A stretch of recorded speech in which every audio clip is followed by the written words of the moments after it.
రచయిత పరిచయాలు అయిపోయిన తర్వాత మనము పాఠ్య భాగ సారాంశాలు నేర్చుకోవాలి. ఫస్ట్ పద్య భాగం నుంచి దానశీలము, వీర తెలంగాణ, భిక్ష ఈ 3 పద్య భాగాలు కాబట్టి వీటి తాత్పర్యాలు కంపల్సరీగా నేర్చుకోవాలి. ఇందులోంచి ఒకటి కన్ఫర్మ్ గా వస్తుంది. భిక్ష సారాంశం రాయమని కానీ, వీర తెలంగాణ కానీ దానశీలం నుండి ఇస్తారు. అవి నేర్చుకోండి, వాటి మీద బాగా అవగాహన చేయండి.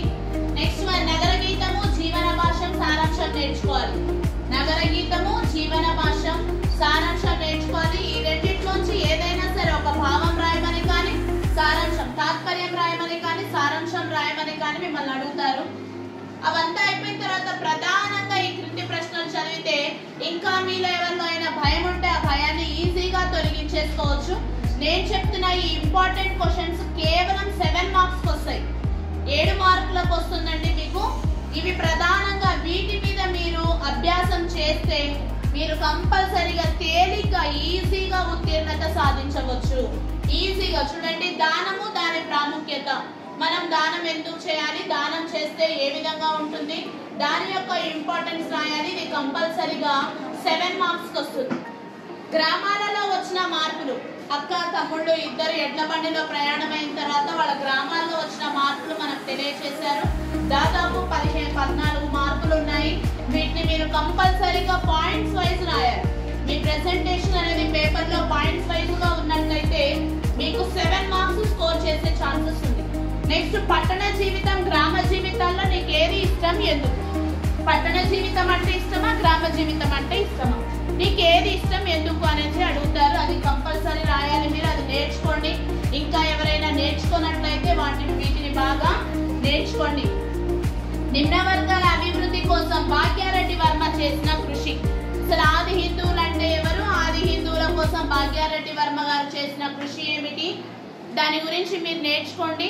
కంపల్సరీగా ఇది కూడా 7 మార్కులకు వస్తుంది. పాయింట్స్ వైజ్ రాయొచ్చు. ఆది హిందువుల కోసం భాగ్యారెడ్డి వర్మ ఏ విధమైన కృషి చేశారు, జనాభా లెక్కల్లో ఏ విధంగా వాళ్ళ పేర్లను నమోదు చేయించారు, మూఢనమ్మకాలు తొలగడానికి ఏం చేశారు, వాళ్లకు ఏ విధంగా ఎలాంటి అవకాశాలు కలిగించారు, 3348 ఉపన్యాసాలు ఇచ్చి వాళ్ళని ప్రోత్సహించారు. ఇవన్నీ కూడా మీరు నిమ్న వర్గాల అభివృద్ధి కోసం చేసినవన్నీ కూడా కృషిని పాయింట్స్ వైజ్ హైలైట్ చేస్తే మీరు కంపల్సరీగా 7 మార్కులు కంపల్సరీగా మీరు స్కోర్ చేయగలుగుతారు. భిక్షా లెసన్ నుంచి కోపం వల్ల కలిగే అనర్థాలు, కోపం వల్ల ఎలాంటి నష్టాలు మనకు కలుగుతాయి, ఏ విధంగా కోపాలు వస్తాయి, కోపం ఎందుకు వస్తుంది, ఎలాంటి కారణాల వల్ల కోపం వచ్చింది, భిక్షా లెసన్ నుంచి ఇది మీరు కంపల్సరీగా నేర్చుకోవాలి.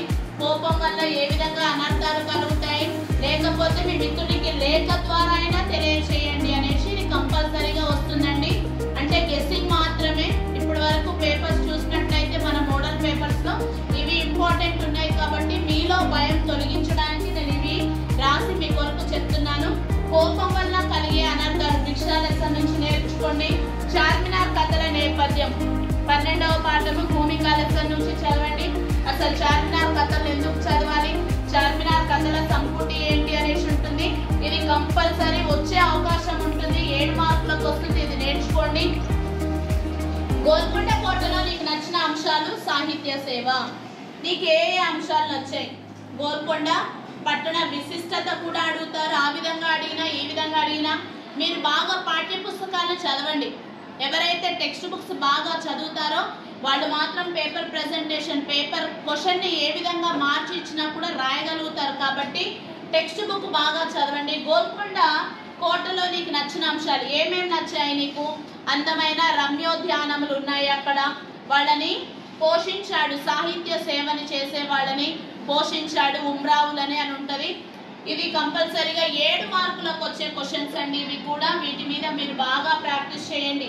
1 2 3 4 5 6 7 ఈ 7 ప్రశ్నలు మీరు నేర్చుకున్నట్లయితే ఏవైనా సరే ఇందులోంచి 3 ప్రశ్నలు మాత్రం తప్పకుండా వచ్చే ఛాన్సెస్ ఉన్నాయి. కాబట్టి వీటిని నేర్చుకుంటే మీరు 21 మార్కులు సాధించే అవకాశం ఉంటుంది.